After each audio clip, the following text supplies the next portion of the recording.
Owning rental properties and becoming a landlord has always been a tried and true method for building wealth. But it's not as simple as just buying a house, throwing a few documents together, then handing over the keys to a random couple, hoping and praying they pay you every month to live there. If you don't want to deal with the headaches of reading the fine print when it comes to lease agreements, trust me, after this advice, you won't have any issue drafting your own rental lease agreements, because in this video, you will learn the 10 most important things you must include in a residential lease agreement. If you're new to the channel, hit the subscribe button so you don't miss any of our weekly real estate updates. Now, let's jump into it. First, let me briefly explain what a rental lease agreement is. A rental lease agreement is an agreement between a landlord and a tenant for a specified period of time. This agreement allows the tenant to occupy or use the property for the duration of the lease in exchange for paying the cost of the lease. Most leases are for 1 year or longer, but many landlords are more flexible, allowing tenants to rent out their property for 6 or sometimes even 3 months. Now that you understand the basics of a rental contract, you need to know the 10 important must-have clauses to add to a residential rental lease agreement. Number 1. Lease duration. An important part of any lease agreement is the notice period and duration. The term of the contract determines the minimum period during which both parties are bound by the contract. This means that the contract must be concluded for a minimum number of months, at least 6 months, including the payment of rent in installments. On the other hand, this means that the owner cannot terminate the contract if the contract is fulfilled before the expiration of the contract. This agreement applies to all parties. Exceptions to this exist for certain violations of the rules set out in the contract. In principle, the contract is renewed automatically if neither party terminates it in time. Therefore, leases are usually open but have an agreed minimum interval. Number 2. Rent. Do not only write down the amount of rent, but also indicate when and how to pay. Make sure you follow your state's rent laws. Be clear and specific to include all details to avoid confusion. These can be things like acceptable payment methods, whether you charge a late rent fee, the amount of the fee, the grace period, if applicable, and any charges if a rent check bounces. Number 3. Termination. It is advised that you know your jurisdiction's rules for terminating a lease and include these details in the lease so that the tenant is not vigilant. Termination is carried out at the end of an unstable lease term and at the time of eviction. Eviction can be difficult.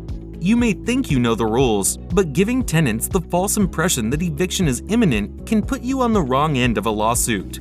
If you are planning to evict a tenant, it is recommended that you consult with an attorney.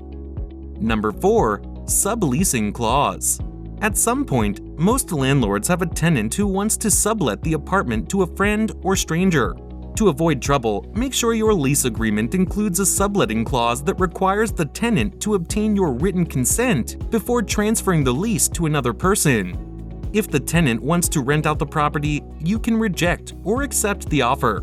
But be careful. If you want the new tenant to agree to the move, it's best to cancel the lease with the original tenant and start over as a new tenant. It must pass all security checks with the new tenant, including a deposit and a new lease. Don't risk forcing the original lease on a new tenant who isn't your party. Number 5. Repairs and damages. Consideration should also be given to the condition of the property as well as the tenant's and owner's responsibilities for repairs and property matters. The lease should also clarify whether the owner or tenant is responsible for repairing damage to the property. Maintenance provisions may include the tenant's responsibility to maintain a clean and sanitary rental property, pay for any damage they caused to the property beyond normal wear and tear, and the requirement that the tenant alert the landlord to defective or dangerous conditions that must be fixed expediently, as well as procedures for when and how the tenant can report these issues. Number 6. Occupants of the property. The lease agreement should list the names of every person who will regularly occupy the property and what happens if a person stays for more than a certain length of time. Provide specifics for how many people and who specifically can reside at the property. Number 7. Contact information. A residential rental lease agreement must contain the contact information of the tenant.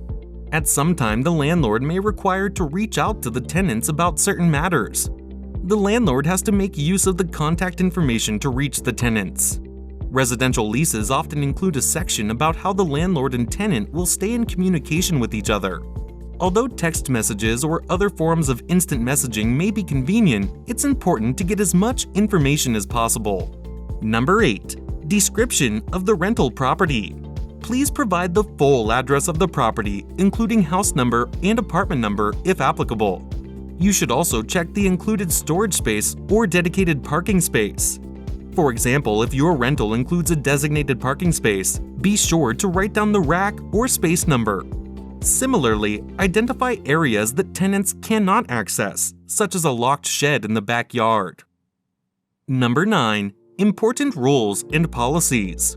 If you are interested enough in the rules or regulations and want to remove an offending renter, you should include them. Other less important rules may be set out in separate regulations. Landlords usually include the following rules in their lease agreement. To limit potential liability and prevent harm to others and property, you must include clear provisions prohibiting illegal and destructive behavior such as drug trafficking, drug use, and noise excessive or distracting. Number 10. Right to enter. To avoid any claims of invasion or invasion of privacy, the lease agreement must contain a clause clarifying the owner's right to enter the leased property. Most states have laws requiring owners to give advanced notice before entering a building in a non-emergency situation. However, landlords and tenants may agree to different rules depending on the circumstances. For example, a landlord may need 4 hours notice before moving in to make repairs or show the property to potential tenants, but in emergencies, there may be little or no advance notice. If a tenant does not meet the requirements for renting an apartment, the landlord can legally terminate the lease and terminate the contract with the tenant. In this case, the tenant may dispose of the remaining months of the lease term to pay an additional amount for terminating the lease agreement. If the lease expires regularly, the tenant must notify the landlord in advance of their intention to move. Otherwise, your monthly payments may automatically renew each month, as the owner cannot rent out the property to new tenants before the old tenants move in. Keep in mind that if a tenant violates the lease, the landlord may terminate the lease. The most common lease violations occur when the tenant fails to pay rent on time, but failure to comply with other lease terms is also a violation. Many landlords try to solve problems on their own when tenants don't pay rent, because it's cheaper than evicting a tenant and finding a new one. Even if the landlord makes such a concession or tries to fix the problem, the landlord has the right to fire the tenant for breach of the lease. If the tenant violates the lease, the landlord must take certain actions required by law to evict the tenant. The first step is to provide the tenant with a written notice before the commencement of the eviction procedure, stating how the tenant can rectify the violation and how long the violation can be rectified. If the lease is not overhauled after this period, the owner may file an eviction action in the district court. If the tenant believes that the landlord has violated the lease, the tenant must contact the landlord to resolve the situation. If you need to file a complaint with the court, it is recommended that you put it in writing to document the situation. The tenant also has the right to file a civil action for breach of contract. Make sure to hit the subscribe button and thumbs up if you enjoyed this video. But honestly, if you want to know what you really need to learn about becoming a landlord and enjoy all the benefits that come with owning rental property, start by checking out this playlist right now to give you all the information you need to get started.